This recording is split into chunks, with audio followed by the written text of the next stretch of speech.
Meta is now the latest company to say its AI agent broke past the guardrails and targeted another company. The disclosure adding to the concerns about artificial intelligence as it grows increasingly powerful.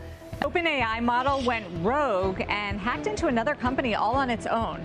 Anthropic saying its AI models hacked into other company systems during a test. OpenAI and Anthropic deal with another cybersecurity issue. This time, red flags are being raised from Britain's AI Security Institute. In today's headlines, AI agents are breaking into companies and no humans are involved. Let that sink in for a second. In the past month, autonomous AI agents from OpenAI and Anthropic have broken out of their test environments and literally hacked into real companies. Legal experts say right now there is no clear answer as to who's liable. And so today's question is, if AI breaks into a company on its own, who's actually responsible? To put more context into this and why you should be concerned, many people today are using AI agents for work and for personal. You have AI agents on your phone right now, your computer. So it's important we discuss how liability works when these AI agents do something that could cause harm to other companies or individuals. Well, what happened basically last month? One instance, an AI agent broke out of its test environment because it found and exploited a zero-day vulnerability, decided to surf the internet, and then it went and found the company that had the information it needed and hacked its servers. No human told it to do that. The AI model just decided that this was what the right thing to do for what it was trying to accomplish. In this instance, who's accountable? Before we go on this story, I'll try to give you some tech behind the headline. Model versus agent. Make sure you understand the difference between AI model versus AI agent. The model is the brain. You ask it something, it thinks about it, and then it gives you an answer. The agent is the brain, but now it has hands, it can act. And so the agent can write code, it can execute code, it can surf the internet, and most importantly, it can take actions, it can make decisions, and it doesn't have to ask you every time. The model only talks, the agent can act. So now we've given the AI the ability to act. Think about the world we live in. Anytime you give something the ability to act, it is just a matter of time until it does something that nobody expects.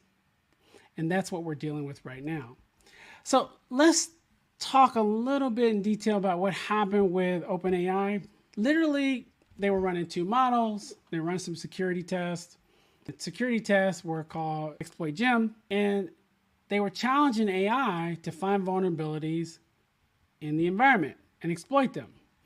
Well, OpenAI assumed they had an AI model boxed in with only a narrow connection to the internet through something called a package proxy. Basically, a proxy is just a device that sits between the internal network and devices and hosts and the external and internet. And so it manages the connections to and from.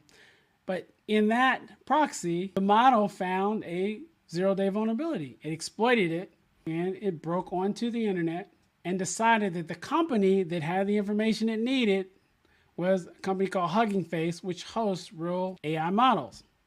So it broke in and utilized those models. OpenAI has since found more incidents similar to this. And then separately, Anthropic, they disclosed that they also are seeing similar patterns in their models. They were doing some capture the flag style testing, and there were 3 different runs where the models actually broke outside the environment and literally went onto the internet and hacked other companies. And this is what's scary. Anthropic says, you know what? We want to be transparent. The models weren't scheming. We weren't pursuing this. It was just a misconfiguration. This is very unsettling. One of the largest AI companies in the world basically is saying that AI did something that we didn't expect, and we think it's a misconfiguration. But more importantly, what they're saying is they did not control it properly.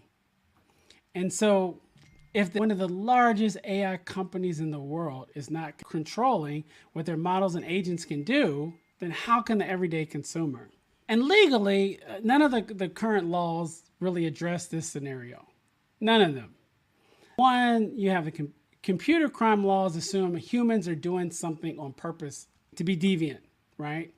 And then there's also product liability, where a company maybe built AI, but it was defective. But really, there's not a lot of precedent on that, because can an autonomous agent count as being defective? That's not been tested either. California did just pass a law, AB 316, and this blocks companies from saying, hey, AI did it on its own, so we're not responsible. But this doesn't mean automatic liability. You still have to be able to prove the company should have been able to forecast this or predict this. So what does it mean for you? And this is where I want you to really lock in. This isn't just a Silicon Valley problem. AI agents aren't staying inside test labs. They're already sitting inside apps on your phone. ChatGPT has a feature called Agent Mode, and if you're on a paid plan, you already have access to it. Agent Mode browses websites, it logs into your connected accounts, it books travel, it makes reservations, all on its own. And so you have to ask, if you have something on your phone that is, you have an autonomous AI agent on your phone. It's built by OpenAI. This is the same company I've been talking about for 5 minutes. Same underlying agent technology that just broke into another business is on your phone right now. And it has permission to act on your behalf. Every one of these agents has some ability to act on its own. And they do. And right now, if one of them makes a bad call, something of yours gets deleted, exposed, broken, there's no liability. And just really quickly, compare this to your car. If your brakes fail, you go to the manufacturer for accountability. Right? The law is clear. Think about Tesla's autopilot crashes that are being investigated by federal regulators and the many legal battles. Because even a semi-autonomous car falls under some sort of liability framework. Everybody agrees on this. An autonomous AI agent doesn't have that yet. So this is why you have to be careful about how you're using AI, what's running on your devices, how you're using agents. And to help you understand, protect you, teach you what to do, how to safely navigate these challenges we've created YoursAI.ai. Go to the site, you can get a free membership. You also can get access to local AI models that run on your device. But more importantly, and the focus of our discussion today, if you're in a situation where you are using AI agents, and you have given them permission to act on your behalf, we need to kind of audit that and make sure that your exposure is limited. And if something bad happens, at minimum, you don't get blamed. I appreciate you guys listening in. Until next time, stay safe. I'm Frank Satterwhite. Take care.